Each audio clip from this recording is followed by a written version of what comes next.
வணக்கம் நண்பர்களே, சென்னை ஆட்டோக்காரன் நண்பர்களே. இப்போ தான் ஒரு ட்ராப்பை முடிச்சுட்டு ஏர்போர்ட்டில் உட்காந்துருக்கேன்.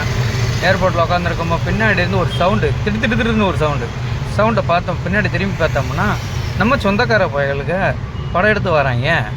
என்னடா எங்கடா போயிருங்க கேட்டேன். நாங்கள் சும்மா ஜாலியாக ஊர் சுற்ற போகிறோம், நீ வாரியான்னு சொல்லிட்டு என்னையை கேட்குறாங்க. இல்லைடா எனக்கு சவாரி இருக்குடா, நான் உட்காந்துக்கிட்டு இருக்கேன்டா, நீ எங்கடா போய் சுற்ற போகிறேன், நாங்கள் அப்படியே ஜாலியாக என்ஜாய் பண்ண போகிறோம். உங்களை மாதிரியாடா காசு பணத்துக்கு ஓட சொல்கிறீங்களாடா அப்படின்னு என்னையே திருப்பி கேட்குறாங்க அவங்க.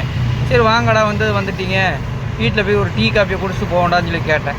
வேணாண்டா சாமி, உங்கள் மனுஷன் பாடுகளே எங்களுக்கு வேணாண்டா, நாங்கள் பாட்டுக்கு சந்தோஷமாக சுதந்திரமாக இருக்கோம், சுற்றிக்கிட்டு இருக்கோம், அதை நீ கெடுத்து கூட்டு போகலாம் பார்க்குறியாடா, நீங்களும் வேண்டாம் உங்கள் சங்காத்தம் வேண்டாம் அப்படின்னு சொல்லிட்டு போயிட்டாங்க.